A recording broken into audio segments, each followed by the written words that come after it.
नमस्कार दोस्तों, स्वागत है आप सभी के एक बार फिर से देश दुनिया की मुख्य ताजा बड़ी खबरों में। सबसे पहली बड़ी खबर जो सामने निकल कर आई दोस्तों कि हल्द्वानी के बाद यूपी के बरेली में रेलवे ने 500 साल पुरानी मजार को हटाने के लिए मुस्लिम समुदाय के खिलाफ जारी किया नोटिस। शुरू हुआ विवाद, उत्तर प्रदेश में बढ़ सकता है तनाव।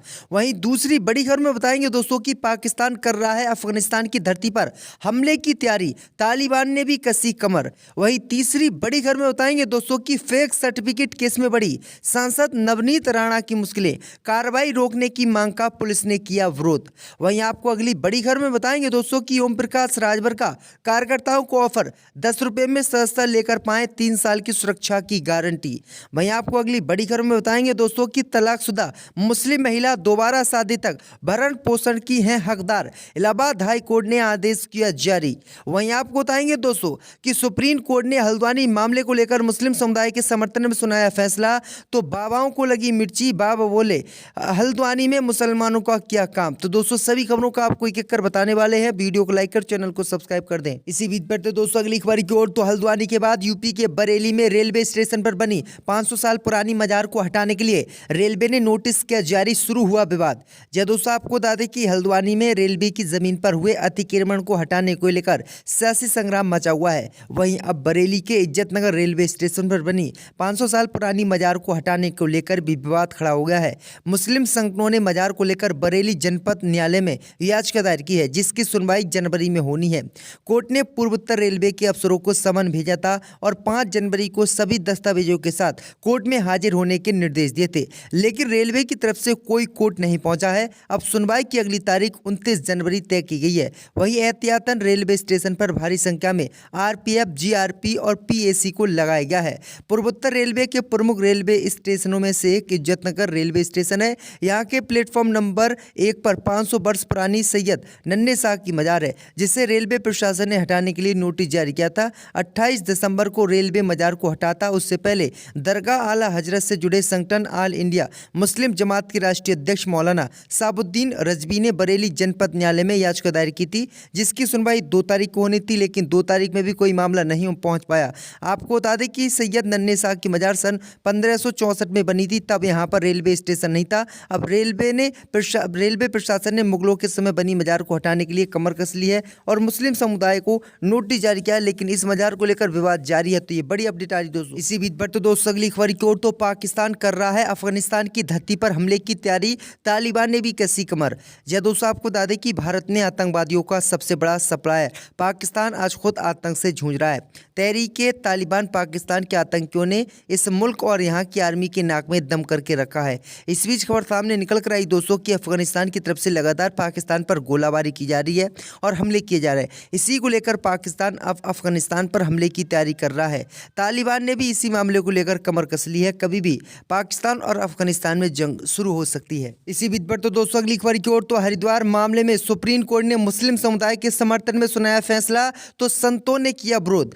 दोस्तों आपको बता दें कि हल्द्वानी में मुसलमानों के घरों पर बुलडोजर कार्रवाई पर सुप्रीम कोर्ट ने रोक लगा दी, लेकिन इसको लेकर विवाद अभी भी जारी है। अब हरिद्वार के संत समाज ने मामले में अपनी प्रतिक्रिया दी। संतों का कहना है कि किसी भी हालात में अवैध कब्जा गलत है। वहीं उन्होंने कहा है कि देवभूमि में मुसलमानों का प्रवेश वर्जित होना चाहिए और मुसलमानों की यहाँ पर कोई जरूरत नहीं है।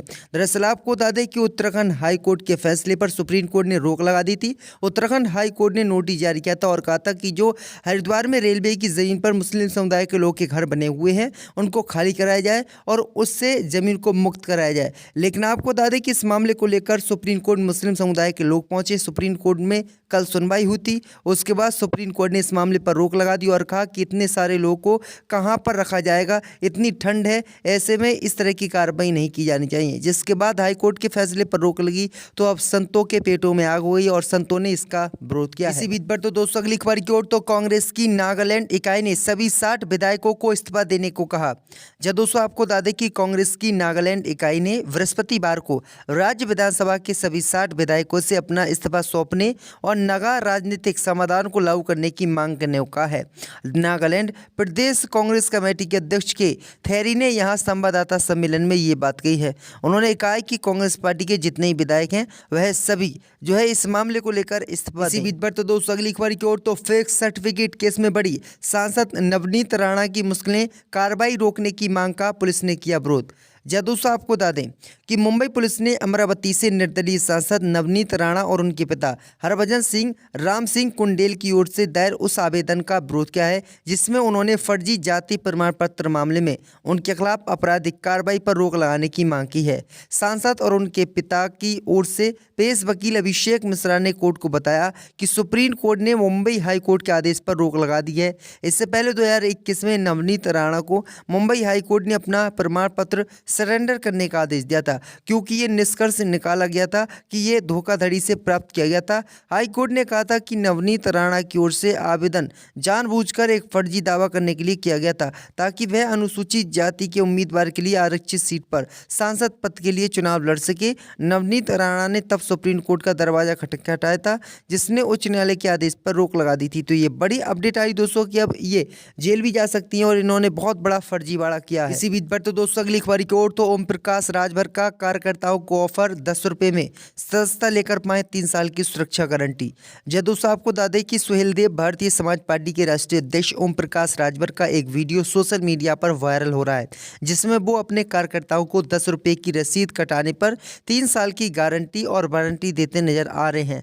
राजभर 10 रुपये की रसीद कटवाने पर अपने कार्यकर्ताओं के सुख दुख थाना ब्लॉक जिले में मुसीबत के दौरान पहुंचने की गारंटी लेते दिखाई दे रहे। यही नहीं, वो 100 रुपये की रसीद कटाने पर 50 रुपये का पेट्रोल और 50 रुपये कार्यालय में जमा करने को भी कहते हैं। ओम प्रकाश राजभर का ये वीडियो 2 मिनट 39 सेकंड का है, जो पार्टी के रसना स्थित कार्यालय का है। यहाँ सपा के कार्यकर्ता सम्मेलन में ओम प्रकाश राजभर ने अपनों के बीच 10 रुपये में अपनी पार्टी की सस्ता रसीद बेचते हुए कहा था। तो ये बड़ी अपडेट आ रही दोस्तों। इसी बीच पर तो दोस्तों अगली खबर की ओर, तो तलाकशुदा मुस्लिम महिला दोबारा शादी तक भरण पोषण की हकदार, इलाहाबाद हाई कोर्ट ने आदेश किया जारी। जय दोस्तों, आपको बता दें कि इलाहाबाद हाई कोर्ट ने माना है कि एक तलाकशुदा मुस्लिम महिला अपने पूर्व पति से तब तक भरण पोषण की हकदार है जब तक कि वह दूसरी शादी नहीं कर लेती। उच्च न्यायालय ने निचली अदालत के उस आदेश को रद्द कर दिया है जिसमें गुजारा भत्ता के भुगतान के लिए एक निर्धारित समय सीमा तय की गई थी। जस्टिस सूर्य प्रकाश केसरबानी और जस्टिस मोहम्मद अजहर हुसैन इदरीसी की पीठ एक मुस्लिम महिला जाहिदा खातून से जुड़े एक मामले की सुनवाई कर रही थी, जिसके पति नरुल हक ने 11 साल की शादी के बाद साल 2000 में उसे तलाक दे दिया था। इलाहाबाद हाई कोर्ट ने इस मामले पर फैसला सुनाते हुए कहा है कि तलाकशुदा मुस्लिम महिला जब तक दूसरी शादी नहीं करती है तब तक वह पहले पति से अपने भरण पोषण की हकदार है। भरण पोषण यानी वह अपने पति से खर्चा ले सकती है और उसको खर्चा देना होगा। तो ये बड़ी अपडेट आ रही दोस्तों। इसी बीच पर तो दोस्तों अगली खबर की ओर, तो आजम खान ने जया प्रदा को लेकर दिया था विवादित बयान, अब कोर्ट से लगा बड़ा झटका। जय दोस्तों, आपको बता दें कि सपा नेता आजम खान पर एक बार फिर रामपुर की एमपी एमएलए कोर्ट ने 2000 रुपये का हर्जाना लगाया है। दरअसल आपको बता दें कि एमपी एमएलए कोर्ट ने आजम खान द्वारा 2019 सामान्य लोकसभा निर्वाचन के दौरान बीजेपी प्रत्याशी अभिनेत्री जया प्रदा को लेकर दिए गए अमर्यादित बयान को लेकर यह हर्जाना लगाया है। इस मामले में दर्ज मुकदमे के गवाह महेंद्र चंद्र गुप्ता से कोर्ट में जरा होनी थी। आजम खान के अधिवक्ता द्वारा स्थगन प्रार्थना पत्र लगाया गया था, जिसके बाद अभियोजन द्वारा आपत्ति जताई गई और कोर्ट ने आजम खान पर 2000 का हर्जाना लगाया। इसी के साथ जरा के लिए अंतिम अवसर देते हुए 23 जनवरी की तारीख मुकर्रर की है। दरअसल आपको बता दें कि 2019 के लोकसभा चुनाव के दौरान आजम खान ने एक टिप्पणी की थी। उस टिप्पणी में आजम खान ने किसी का नाम नहीं लिया था, लेकिन बीजेपी वालों ने इसे जया प्रदा पर टिप्पणी मानी थी, जिसके बाद कई बीजेपी के नेताओं ने आजम खान के ऊपर केस दर्ज कराए थे और अब इस मामले की सुनवाई कोर्ट में चल रही है और 2000 रुपये का हर्जाना भी आजम खान पर लगाया गया है। इसी बीच पर तो दोस्तों अगली खबर की ओर, तो हल्द्वानी में अतिक्रमण हटाने पर रोक के बाद कांग्रेस नेता इमरान प्रतापगढ़ी ने सुप्रीम कोर्ट के फैसले का किया स्वागत। जय दोस्तों, आपको बता दें कि उत्तराखंड के हल्द्वानी में रेलवे की 29 एकड़ जमीन पर अतिक्रमण को हटाने को लेकर उत्तराखंड हाईकोर्ट के निर्देश पर सुप्रीम कोर्ट ने रोक लगा दी। इस फैसले पर कांग्रेस पार्टी के नेता और अल्पसंख्यक विभाग के अध्यक्ष इमरान प्रतापगढ़ी का स्वागत करते हुए बृहस्पतिवार को कहा कि ये न्याय और इंसानियत की जीत हुई है। उन्होंने ये भी कहा कि इस मामले में अब तक उत्तराखंड की भाजपा सरकार का रुख बहुत खराब रहा, लेकिन अगर वह सबका अपना पक्का मकान बनाने के लिए कहते तो किसी भी कीमत पर वह इस मामले को लेकर नहीं होते। उन्होंने कहा है कि देश में लोगों को पक्के मकान बनाने के लिए बीजेपी सरकार पैसा दे रही है, प्रधानमंत्री मोदी की आवास योजना चल रही है, लेकिन बीजेपी सरकार मुसलमानों के घरों को गिराने में जुटी हुई है, जो कि बिल्कुल गलत है। तो ये बड़ी अपडेट आ रही दोस्तों, इमरान प्रतापगढ़ी ने ये बड़ा बयान आज दिया है।